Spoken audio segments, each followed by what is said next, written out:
Good afternoon. I'm Payne Walker. I am a Fort Walton Beach City business owner, property owner, residential property owner as well, taxpayer, most importantly. And I guess taxes is kind of why I'm on here tonight. Not sure if you've been following it closely or not, but it appears as though that the city council, the city management, and along with city council, continue to just take more and more of our money, regardless of what we tell them, what we point out, what's wrong, why it's wrong, how they did it wrong. They've proven they really just don't care. Really quickly, about a year and a half ago, Fort Walton Beach City decided that we needed a fire assessment fee, and it met great opposition. There was a huge turnout at City Hall.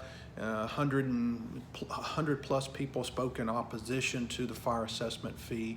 And we pretty foretold them what was going to happen if they did this and how it would work in the future. And sure enough, tonight will be further evidence that what we said back then was true. But at that meeting about a year and a half ago, with the great opposition, I believe the count was 5-2, 6-1, 6-1. 6 council members of our representatives heard overwhelming opposition to taking money from us against our will, against our wishes. They did it sneakily too. I'll tell you more about that at a later date if you don't already know about it. But they went against the will of the people and went ahead and passed the fire assessment fee. And tonight's meeting, they're going to be reviewing it again. And lo and behold, they found some little places here and there to increase money, revenue to them and taxes on us. And they talk in pennies like it's nothing. It's just pennies. Don't be upset on it. Well, just recently, I'm in a watch group committee group. We do watch Fort Walton Beach City. We're quite disgusted with their MO down there. They just do what they want. They push through. Despite what opposition they may hear, they just push through it. Well, tonight's meeting will be interesting. They're set to pass the budget, the tentative budget. It's 2 o'clock right now. I won't post this video for just a little bit because normally in the past I would have gone down to City Hall and spoken at the city council meeting, but after the meeting where they refused to listen to the will of the people, there's been countless examples since then. I'll make another video on the legal battle with our petitions and taking our money. What a slap in the face that was to us. But today I want to talk about this fire assessment fee yet again, and probably some good old boy network systems. Don't know. I'm just going to throw that out there, let you guys decide. We'll see how the city council members pass it. If there's any questions raised about what I'm about to raise, because I believe that's one of the purposes of a city council representative is to go through the budget line by line. Yes, it's quite large, but they need to go through it line by line and understand, well, why is there an increase? Why is there a decrease? The one thing that was noted in the agenda package tonight, if you get a chance to look at it before then or after then, doesn't matter. Just I might even post a link to it or post a picture of it. But on the packet, the agenda packet, page 29, there's a curious entry there.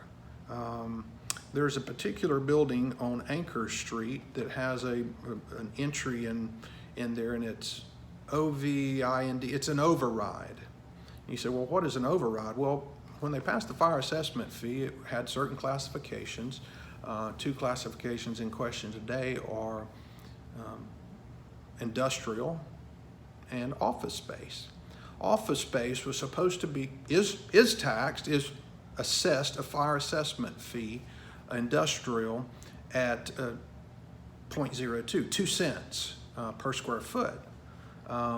So then you say, well, what about the office space? Office space is supposed to be assessed at 0.08, 400% more for office space than industrial space.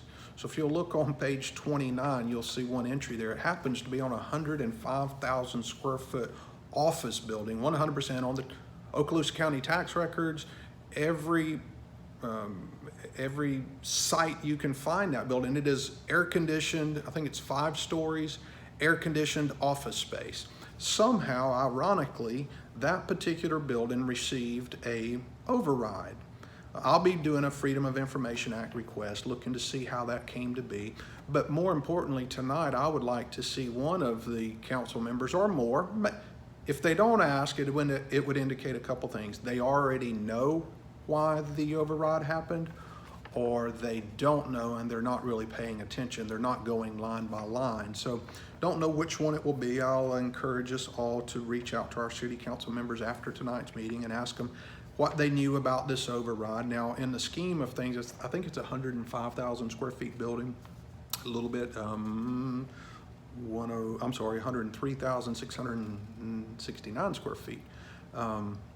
So that particular owner who received an override, how we don't know, from industrial, from office space to industrial, when it's actually an office space, is the curious part. But, and while it's not huge in the scheme of things, when we're talking pennies, I think this really matters. We have a business owner, a building owner, a commercial business owner that is going to receive a $6,000 benefit from it being overridden from office to industrial.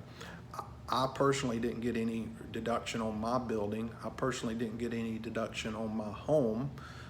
So I'm definitely curious how one receives an override to reduce their tax liability, assessment liability, 400%. Sure, it's 8,000 to 2,000 or 2,008, but that's 400%.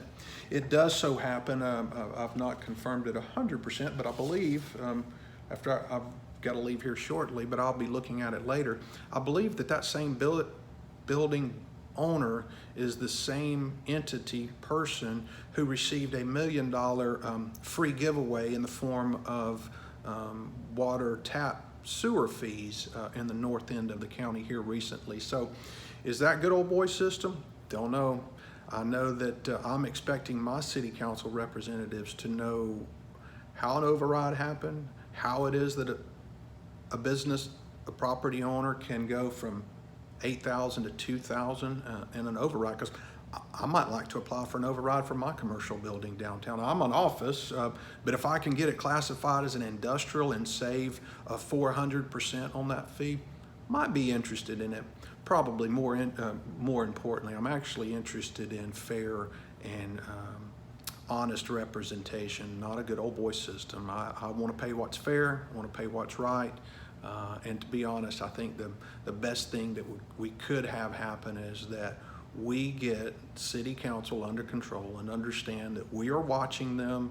We're going to continue to watch them. We're probably not going to show up much anymore down there at their meetings. They use those meetings as opportunities to belittle us, shame us, call us ignorant citizens, attack us, take our money from us, and tell us to sit down and shut up, don't ask any questions. Well, I'm sick of it, and I believe that there's a lot of other people that are sick of it. But we're going to watch them tonight, see what happens there. So thank you for your time, and please stay involved, stay engaged. If you haven't done so already, like us on Facebook. It's FWB Watch Group. And you can also, that's the group, and then the page is Fort Walton Beach, spelled out, Watch Group. We'd love your participation and joining us there. Thank you for your time. Bye-bye.